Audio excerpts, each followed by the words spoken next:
Jangan biarkan hal ini mengganggumu, ambil saja pelajaran dari sini, oke? Terima kasih Tuan Zhang, sambil menenangkan si murid.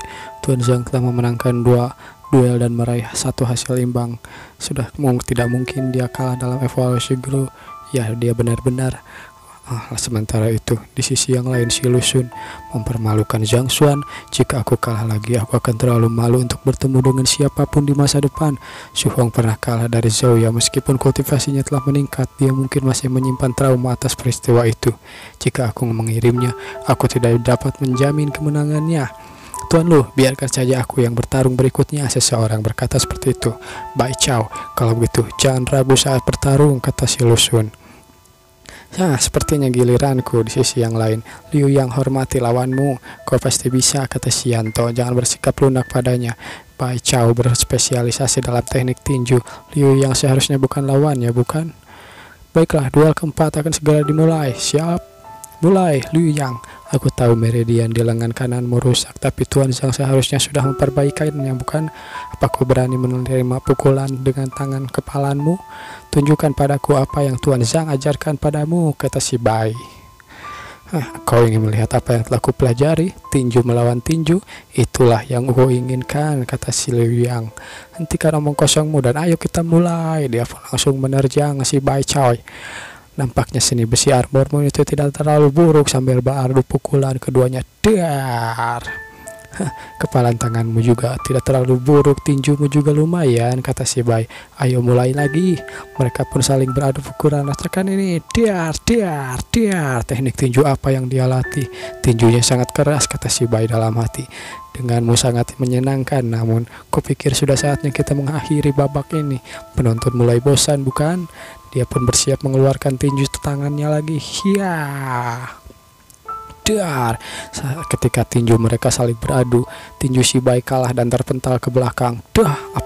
Apa aku melakukan kesalahan, kata si Bai. Seandainya saja aku tahu Bai Chao sangat lemah, aku akan menyuruh Liu Yang bersikap lunak padanya. Lalu si Bai Chao pun langsung terjatuh ke tanah. Dia menghancurkan lengan dengan lapis besi, kata para penonton. Apa ini yang terjadi? Seni armor besi adalah teknik yang dipraktikkan oleh tetua armor baja 70 tahun yang lalu, dan dia bisa kalah begitu saja. Apa yang sebenarnya terjadi? Lebih dari 30 master pada tahap koneksi harusnya bergandengan tangan untuk mengalahkan tetua armor besi, tapi dia hanya menggunakan tinjunya. Bukankah kau bilang seni armor bajamu itu cukup kuat, bahkan bisa melubangi lubang plat baja besi, bukan? Apa yang terjadi? Kenapa begitu lemah? Lemah matamu apa? Itu karena kau, teknikmu terlalu kuat, tinjumu terlalu kuat. Lah, ayo kita bertarung lagi. Kali ini aku akan sedikit lebih menggunakan kekuatanku. Aku akan ringan sedikit. Namun si Bai Chao malah, Tuan, aku mengaku kalah. Lah, kau mengaku kalah? Tuan, lu sudah 2 ronde dan kalah 2 kali. Sementara 1 kali ronde dia seri.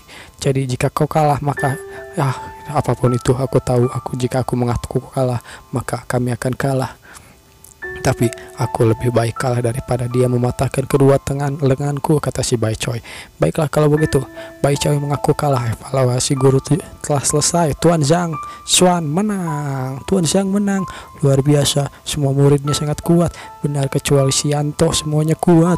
Apa, kata Xianto. Tidak seperti itu, mereka hanya murid baru seperti kita. Tuan Zhang seperti guru yang luar biasa. Jika mereka tidak menjeratnya dalam hukum, kurasa dia akan menjadi lebih hebat. Benar, ketika kompetisi selesai, aku akan memintanya untuk menerimaku sebagai muridnya. Aku juga. Ayo kita pergi bersama. Sementara itu, di sisi yang lain, si guru biru atau si Sen biru, lah dia begitu aja menang. Pikirkan statusmu, apa yang kau maksud dengan tertarik? Seperti yang kau katakan, tertarik padanya. Katakanlah jika kau berkonsultasi dengannya di malam hari, menurutmu apakah dia akan membukakan pintu agar kau masuk? Kupikir dia akan memukulmu sampai mati. Sementara itu, di pihak guru terpelajar, murid-murid Lusun tampaknya memperlakukan kompetisi ini hanya sebagai tugas belaka. Tidak masalah bagi mereka apakah mereka menang atau kalah, semuanya baik-baik saja selama mereka tidak terluka. Ya, dengan ini kita dapat simpulkan bahwa hubungan antara murid dan guru hanyalah pada tingkat kesepakatan, kata guru yang lain. Benar, motifnya meningkatkan kemampuan muridnya. saja tidak murni, jadi wajar jika dia tidak bisa mendapatkan kasih sayang dari muridnya. Murid dari Zhang Xuan berbeda, mereka benar-benar menyayanginya, bersedia memberikan apapun dan segalanya untuknya. Benar kan? Ya, mereka tidak berkultivasi hanya dengan melakukannya atau meningkatkan kemampuan mereka, tapi untuk kemampuan bersama, dan untuk itu membawa kehormatan bagi Zhang Xuan untuk memberikannya kehormatan yang pantas dia dapatkan. Tidak heran jika dia menarik perhatian Tuan. Dia benar-benar pantas menjadi guru terpelajar. Mungkin tidak akan lama lagi dia akan menjadi guru terpelajar. Benar. Sementara itu, di pihak yang lain, kau tidak perlu minta maaf. Aku tidak perlu minta maaf, Tuan Lu. Maafkan aku. Menjamin bahwa mereka dapat terus menang seumur hidup mereka. Benar saja. Benar-benar kalah. Bukankah ini dalam masalah besar jika ini benar-benar meninggalkan akademi? Tidak peduli betapa hebatnya dia sebagai guru bintang, sekarang dia akan mengalami kemalangan, kata orang-orang sambil bergosip tentang si Lusun. Zhang Xuan, aku telah kalah dalam evaluasi guru. Kuakui kau mampu membimbing murid-muridmu, tapi di dunia ini tetap kekuatanlah yang paling berkuasa. Sebaik apapun kau mengajar tanpa kemampuan yang memadai, kau tetap seorang pecundang. Aku ingin menantangmu, kata si Lusun menantang Zhang Xuan. Menantangku? Sementara itu di sisi yang lain, aku, Tuan Lu. Dulu aku berpikir suatu kehormatan memilikimu sebagai guru di Akademi Hongtian, tapi aku tidak berharap kau sebagai guru bintang menghina Tuan Zhang dengan guru lain dan lagi. Tuan Zhang soal ini hanya peduli pada murid-muridnya. Dia tidak ingin bersaing dengan siapapun. Namun kau sudah melewati batas. Kau menantang Tuan Zhang untuk evaluasi guru. Saat kalah pun kau tetap ingin menantangnya. Zhou Ya, apa yang kau lakukan? Kata Zhang Xuan. Zhou Ya, Tuan Zhou, sepertinya ada yang terjadi dengan Zhou Ya. Tubuh Yin murninya aktif dan dia membuat terobosan. Aku mungkin murid Tuan Zhang, dan aku adalah bersumpah akan menantangmu. The peak body nursing stage, the key formasi level 1. Cing, si Zhou Ya pun bersinar dengan aura kebiru-biruan dengan tubuh murninya. Para penonton kaget. Dia membuat terobosan. Menerobos begitu banyak level hanya dalam beberapa napas. Bagaimana bisa kultivasi seorang begitu melonjak begitu cepat? Aku akan melakukan siapapun yang menghina guruku, kata si Zhou Ya. Sepertinya dia menahan diri untuk tidak menerobos sampai sekarang. Begitulah dia melakukannya sekaligus. Hanya kau baru saja mencapai tahap menerobos penguatan kekuatan. Selalu kami juga akan berduel denganmu. Kau menghina guru kami akan menantangmu untuk berduel, kata murid-murid yang lain. Kita harus berjuang untuk reputasi Tuan Zhang. Lusun, apa kau berani menerima tantangan kami? Kata murid-murid Zhang Xuan. Sementara itu, ketiga guru terpelajar yang kaget mempertaruhkan nyawa mereka demi kehormatan guru mereka. Hubungan guru dan murid mereka tahap membela kehormatan. Benar-benar seorang guru harus memiliki karakter seperti itu. Belum mereka benar-benar dapat memperoleh rasa hormat dan kekaguman dari guru mereka. Mereka bahkan rela melalui segala macam cobaan untuk mendapatkan kehormatan guru mereka dan mempertahankan namanya. Jika itu berarti kematian bagi mereka, konon hanya guru yang terkenal dengan bintang 4 yang bisa melakukannya. Itu artinya dia hanya mengajar mereka selama setengah bulan, apalagi dia absen selama lebih dari 10 hari. Artinya dia telah bersama murid-muridnya palingnya 5-4 hari. Murid-muridnya bersedia membela kehormatannya. Bagaimana dia melakukannya? Muridnya harus cepat mempercayai gurunya sebelum mereka mau membela kehormatannya, bukan? Begitu ya. Mendengar semua yang dikatakan muridnya, aku sedikit kecewa. Tampaknya meskipun dia mengakui kita sebagai gurunya, tidak ada yang bisa kita ajarkan apapun padanya. Benar, dasar bocah Zhang Xuan itu, kata ketiga guru terpelajar. Bahkan jika kami tidak bisa mengalahkanmu demi kehormatan Tuan Zhang, kami tidak akan menyesali apapun, kata si Zhou Ya. Pada awalnya kelasku adalah karena aku tidak ingin dikeluarkan dari sekolah. Aku hanya ingin menghindari krisis pertamaku setelah bereinkarnasi, kata Zhang Xuan dalam hatinya. Namun benih yang kutabur telah menjadi hutan, bukan? Tidak heran mereka berlatih formasi menyerang. Rupanya mereka bersiap untuk saat ini. Berlatih menyerang ya. Kemungkinan besar walaupun Lusun tidak menantangku, mereka masih akan menantangnya, bertarung untuk menggantikanku, membalasnya, kata Zhang Xuan dalam hati. Apa aku tidak boleh mengambil resiko untuk mereka? Meskipun mereka tahu mereka bukan lawannya, meskipun mereka tahu mereka yang lakukan adalah bunuh diri, tapi mereka tetap melakukannya, kata Zhang Xuan. Zhang Xuan pun tiba-tiba ditarik ke perpustakaan Heavenly Path. Lah, kenapa gue di sini, kata Zhang Xuan.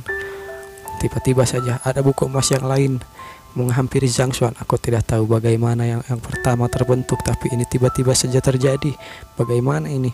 Kali ini buku emas muncul ketika murid-muridku mempertahankan diri untukku. Apakah buku emas terkait ini dengan murid-muridku? Tuan Zhang, ini adalah keputusan yang kami buat. Tolong izinkan kami untuk melawannya, kata Zoya. Anda telah memberikan begitu banyak pada kami sebagai balasannya, dan juga kami ingin menunjukkan hasilnya pada Anda, bimbingan pada Anda, sehingga semua orang tahu bahwa Anda adalah guru yang hebat. Martabat Anda tidak akan diinjak-injak lagi, kata murid-murid yang lain. Baiklah, jangan khawatirkan aku di sini. Shing, fush, sambil mengeluarkan auranya, Zhang Xuan pun berkata, kalian bertarunglah sesuai kemampuan kalian. The peak level 7 key connection stage. Sepertinya informasi yang kami dapatkan benar, dia hanya low level. Aku tidak tahu dengan kemampuan seperti itu yang dia dapat melatih murid-muridnya Zoya dan Seyang ya. Tunggu, bukankah dia baru saja mencapai pembentukan ki? Kapan dia mencapai tahap puncak koneksi ki? Tunggu, bukankah apa yang terjadi? Bahkan kepala sekolah tidak memiliki kekuatan seperti itu. Bagaimana bisa orang seperti itu begitu kuat dan guru tingkat rendah? Tahap puncak koneksi ki, kata si Lusun. Sementara yang lain guru terpelajar. Para murid bersaing untuk kehormatan guru mereka, sementara guru berfungsi sebagai benteng bagi murid-muridnya. Mereka saling melengkapi. Ini adalah contoh sebuah hubungan. Sambil membayangkan si Yang Xuan, si dukun. Ini adalah level yang kami capai dengan Tuan Yang. Pasti karakter yang baik, bukan? Baiklah, Tuan Lusun, majulah, kata murid-murid yang lain. Aku menerima duel kalian, tapi aku tidak akan mengambil keuntungan dari murid. Ayo pergi ke platform duel guru. Itu tidak perlu, kita hanya akan melakukannya di sini, bukan? Sambil maju Sianto, aku tidak perlu menekan kultivasimu. Ya, rasakan ini. Dar, Sianto pun menobruk si Lusun dengan sekuat tenaga. Si Lusun yang merasakannya tidak mungkin. Setengah bulan yang lalu ketika dia mengikuti ujian masuk, dia baru saja mencapai level awal napas, tapi kekuatannya, aku tidak bisa meremehkan mereka lagi. Tuan Lu, apa kau masih menekan kultivasimu? Itu Hong, teknik apa itu? Itu bukan teknik, itu adalah garis keturunan naga bertanduk badak. Tapi itu sudah sangat langka. Bagaimana bisa itu ada di kerajaan Tian Xuan? Aku harus kembali dan memberitahu bahwa garis keturunan naga bertanduk telah kembali. Tunggu, kemana Anda akan pergi Tuan Hong? Ada sesuatu yang akan terjadi. Aku akan kembali. Beritahu Lusun, lupakan, aku akan mencarinya bantuan. Hah? Bagaimana sih? Kata si Tuan Wang. Tuan Lu, kau tahu aku orang terlemah di antara kita berlima, bukan? Pengganti Zhang Xuan, dan kejadian ini kita dianggap serius saja. Jika terus seperti ini, kita akan hanya berakhir saling menyakiti. Jika jenis monster apa yang diciptakan oleh Zhang Xuan, kata si Lusun dalam hati. Tidak heran Hong Jie kalah darinya. Aku telah meremehkan anak-anak nakal ini. Kalian memang memiliki kualifikasi untuk menantangku, karena aku telah menerima tantangan kalian. Jangan buang waktu lagi, kalian bisa melawanku bersama-sama. Baiklah, kata murid-murid yang lain sambil maju. Terlihat si Wang Ying dan si Zheng Feng. Si Zheng Feng pun melompat ke atas dengan tombaknya. Rasakan ini. Dia melemparkan tombaknya. Apa-apaan itu? Namun si Lusun berhasil menghindari dari serangan tombaknya. Saat dia sudah menghindarinya, terlihat si Wang Ying langsung menendangnya. Rasakan ini.